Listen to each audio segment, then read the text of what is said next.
And joining us now to discuss the ICE raid on that Georgia Hyundai plant is Simon Hankinson, Senior Research Fellow at the Heritage Foundation's Border Security and Immigration Center, and Rod Martin, founder and CEO of Martin Capital. Simon, Rod, welcome. Good to have you both with us. Let's start with you, Simon. The president of the Korean American Association of Southeast Georgia told CNN that most of the Koreans on site were construction workers or skilled technicians.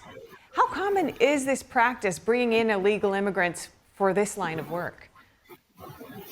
I haven't seen this particular type of case in a long time. We see a lot of subcontractors hiring people with dubious pedigrees. We see a lot of illegal immigrants coming in. We see people on various statuses, from temporary protected status to parole. But what seems unusual here is that South Korea is a visa waiver country like France or Germany. And so their nationals can enter the country without a visa. They're not supposed to work.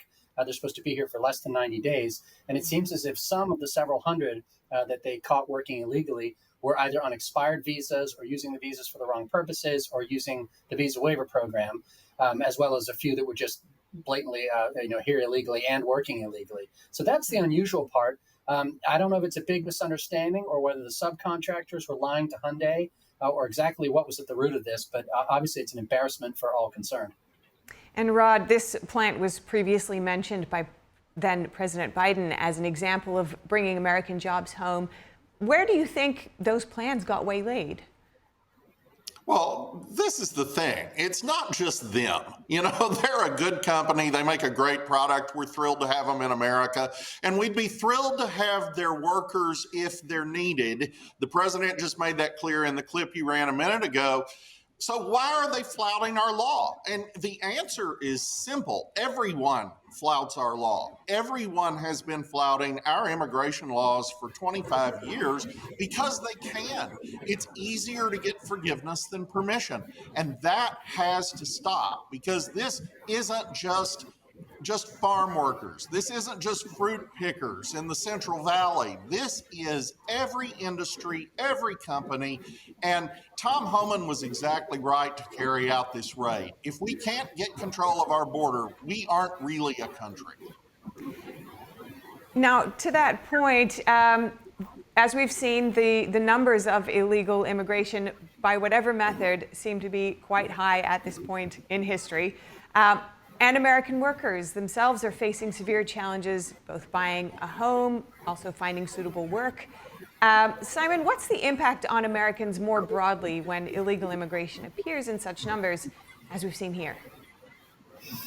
Well, the whole point of bringing investment into the United States is a win-win, so that foreign companies get to sell us stuff we want to buy. We sell them stuff. But when they come here to invest here, they might bring some specialty workers in to put in machinery that's proprietary or complicated or only in their own language, and a few trainers to teach Americans how to do the jobs.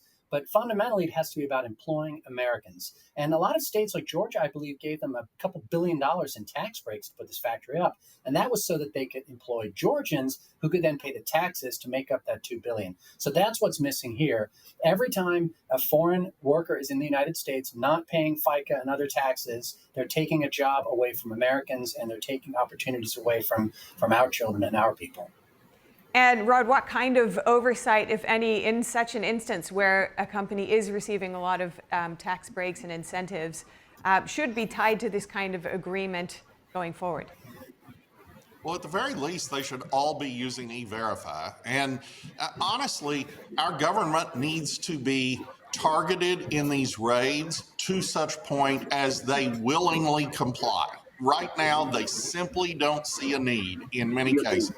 And this has been a uniparty thing. This is not just Democrats flooding the country with illegals. They certainly have done that. But there's the Chamber of Commerce wing of the Republican Party that benefits from the cheap labor, too. Trump is a new sheriff in town. He's actually taking enforcement actions. People are going to wake up and take notice the more Tom Homan carries these out. And I think we will see them self-police as a result of that. And President Trump, we heard it earlier, referred to it, was suggesting more American workers need to be trained in sought-after high-skill tech roles. If U.S. skills are behind in this aspect, Rod, I'll ask you again, What are the factors driving that, and how long do you think it will take to catch up? Well, we've had all these lopsided trade deals for decades. It's not free trade. We called it free trade, but it's not free trade. Free trade is Texas and Florida. I can ship something from Florida without a tariff. There are no trade barriers. It's just completely free. That isn't what we've had. And we set up that regime deliberately to build up our allies during the Cold War, and then somehow we went on autopilot after the Cold War ended and just didn't change course. So, yes, we've deindustrialized a good bit of America. We don't have workers with certain skills. And yes, it's a great idea, and I'm glad the president said it out loud, to bring in foreign specialists who can train Americans in some of the skills that we should have had, but we let go.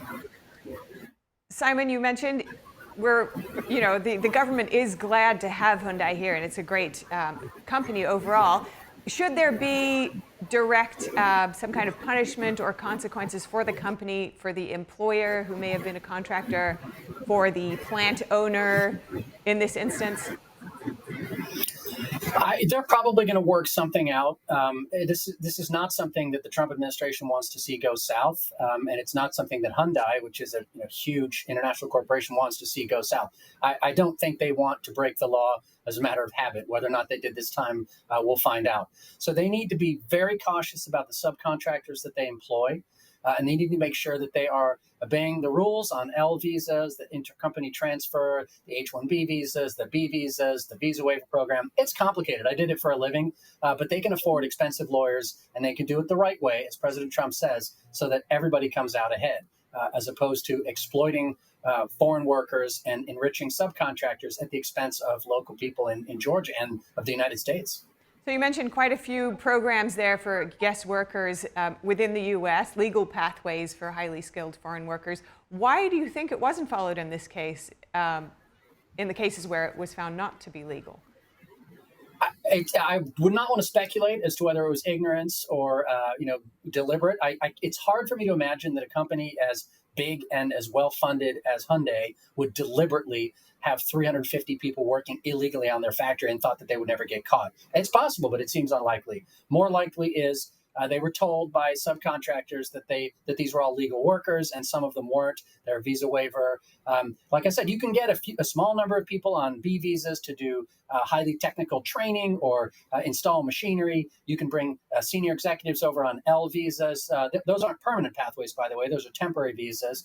But what you can't do is bring in masses of cheap labor to build airports, factories like the Chinese do in Africa, where I lived for 8 years. And the Chinese would come in, they wouldn't employ any Africans. They would bring their own people in, their own food, their own everything, and build massive infrastructure projects, which they would then expect people to pay them back for.